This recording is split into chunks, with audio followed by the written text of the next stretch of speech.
ঢাকা শহরকে এখন কি বলবেন দর্শক?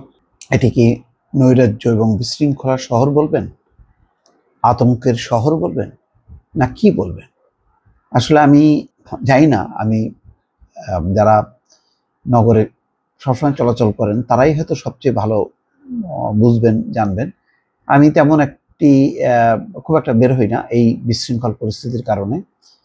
কিন্তু আমি টেলিভিশন, গণমাধ্যম সারাক্ষণ খবরাখবর রাখি এবং বিভিন্ন জনের সঙ্গে কথা বলি। তাদের কাছ থেকে যা জানতে পারি যে মানুষ চরমভাবে হতাশগ্রস্ত এবং চরমভাবে দিকভ্রান্ত। তাদের একটাই কথা, হচ্ছেটা কি, কি হবে সামনে? দেখেন, ছাত্ররা যেই এত বড় একটা বিপ্লব করলো, বিপ্লবের মধ্য দিয়ে একটা বলা যায় একটা নতুন দেশ পেল, নতুন একটি স্বাধীনতা, অনেক কিছু সম্ভাবনার দ্বার উন্মুক্ত হলো, যে একটা গণতান্ত্রিক পরিবেশ আসবে, শৃঙ্খলা আসবে, উন্নয়ন হবে, টাকা পাচার বন্ধ হবে, দুর্নীতি বন্ধ হবে, এই মাফিয়াদের রাজত্ব শেষ হবে। কিন্তু এখন যেটা হচ্ছে তো একদম চূড়ান্তভাবে অ্যানার্কি। প্রথমে দেখেন সবচেয়ে বড় ঘটনা ঘটলো আপনি আর মহাখালী, সেখানে তেজগাঁর যে কলেজের তারা বিশ্ববিদ্যালয়ের দাবিতে শুরু করলো। তার আগে 7টি কলেজের তারা বিশ্ববিদ্যালয় অধিভুক্ত হওয়ার দাবিতে আন্দোলন লাগাতার বেশ কয়েকদিন হলো। হঠাৎ করে এর মধ্যে ঢাকা কলেজ আর সিটি কলেজের মধ্যে গোলমাল। ঢাকা কলেজেরা বললো সিটি কলেজ সরাই দিতে হবে অন্যত্র।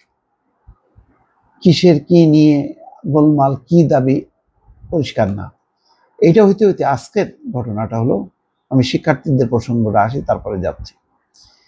তেজগাঁও শিল্পাঞ্চলে বুটেক্স ও পলিটেকনিক ইনস্টিটিউটের শিক্ষার্থীদের মধ্যে সংঘর্ষ, সেটা রাতের বেলা। তার মানে সারাদিন তো হইলো, রাতের বেলা আপনি মনে করেন যে আচ্ছা ঠিক আছে, দিনভর তারা গোলমাল করলো, শহর তো একদম বিশৃঙ্খল অবস্থা তৈরি হলো, আপনি রাতের বেলা একটু চলাচল করবেন না, সেটাও এখন আর পারবেন না। সেই রাতের বেলা রাত 10টার সময় সেই তেজগাঁ এলাকায় 2টা ইনস্টিটিউটের মধ্যে গোলমাল শুরু হয়েছে। 11টার সময় ওসি বলছেন যে 2 শিক্ষা প্রতিষ্ঠানের শিক্ষার্থীদের মধ্যে সংঘর্ষ চলছে। কি কারণে সংঘর্ষ হচ্ছে সেটি এখনো জানা যায়নি, এখনো ওসিও বুঝতে পারছে না কি কারণে। ঘটনাস্থলে পরিস্থিতি নিয়ন্ত্রণ করার চেষ্টা করা হচ্ছে। বিটাক মোড় এলাকায় বুটেক্স ও পলিটেকনিক ইনস্টিটিউটের শিক্ষার্থীরা লাঠিসোঁটা নিয়ে সংঘর্ষে জড়িয়েছেন। সেখানে 1 ঘন্টার বেশি সময় ধরে পাল্টাপাল্টি ধাওয়ার ঘটনা ঘটছে। দর্শক, এটা চূড়ান্ত রকমের নৈরাজ্য। তার মানে আপনি যখন মনে করবেন যে আপনাকে শাসন করার কেউ নেই, তখন আপনি কিন্তু বেপরোয়া হয়ে উঠবেন। মানে একটা ঘরের অভিভাবক না থাকলে যা হয়, বাবা মা না থাকলে সেই পরিবার যেমন একটা বিশৃঙ্খলার মধ্যে দিয়ে চলে, বাংলাদেশে মনে হচ্ছে যেন এখন কোনো অভিভাবক নেই। কিন্তু আমরা জানি যে বাংলাদেশে এখন সবচেয়ে একজন ভালো অভিভাবক আছেন, তার নাম হচ্ছেন নোবেল বিজয়ী ডক্টর মোহাম্মদ ইউনূস।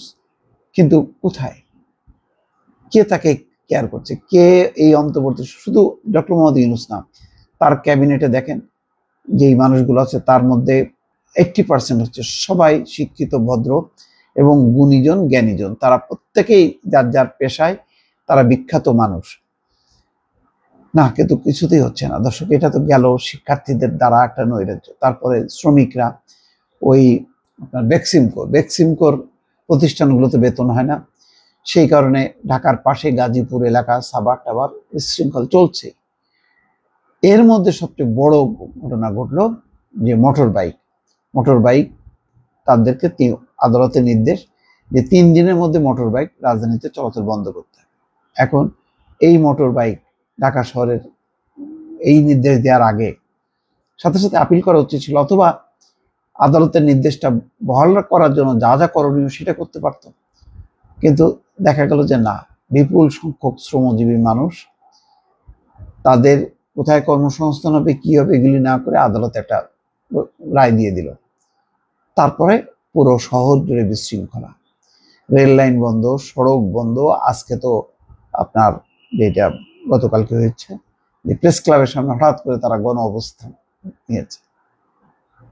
এখন আলোচনা হবে, সমাধান হলেও হতে পারে অথবা প্রলম্বিত হতে পারে, কিন্তু প্রতিদিন কোনো না কোনো পক্ষ এই যে রাস্তার উপরে যে বিশৃঙ্খলা সৃষ্টি করছে, নগর জীবনকে অতিষ্ঠ করে ফেলছে। মানুষ দিশেহারা যে কোথায় যাবে, কি করবে। সারা দিন ব্যাপী একটা যানজট লেগে আছে এই সমস্ত পরিস্থিতির কারণে। এগুলোর সমাধানের কোনো কেউ নাই। কোথায় ছাত্ররা, কোথায় তারা তো বিপ্লব আনলো, বিপ্লবীরা কেন ঘরে ঢুকে গেল, কেন এই বিশৃঙ্খলা পরিস্থিতি তারা নিয়ন্ত্রণ করছেন? আসলে তাদের দায়িত্বের চেয়ে আমি বলবো যে এখন তো একটা সরকার আছে, তার সংস্থা আছে, তার বাহিনী আছে, তার বাইরে আমি বলবো রাজনৈতিক দলগুলোর উইং আছে, বিএনপি, জামাতের মতন, বা বৈষম্য বিরোধী ছাত্র আন্দোলন, কিন্তু সবাই যেন নিষ্ক্রিয় হয়ে গেছে, সবাই ছেড়ে দিয়েছে যে যা হবার হবে, এমন একটি পরিস্থিতি দর্শক। তো এই জন্য শুরুতেই বলছিলাম যে ঢাকা এখন নৈরাজ্যের শহর, ঢাকা এখন আতঙ্ক এবং ভয়ের শহরে পরিণত হয়েছে দর্শক। ভালো থাকবেন, আল্লাহ হাফিজ।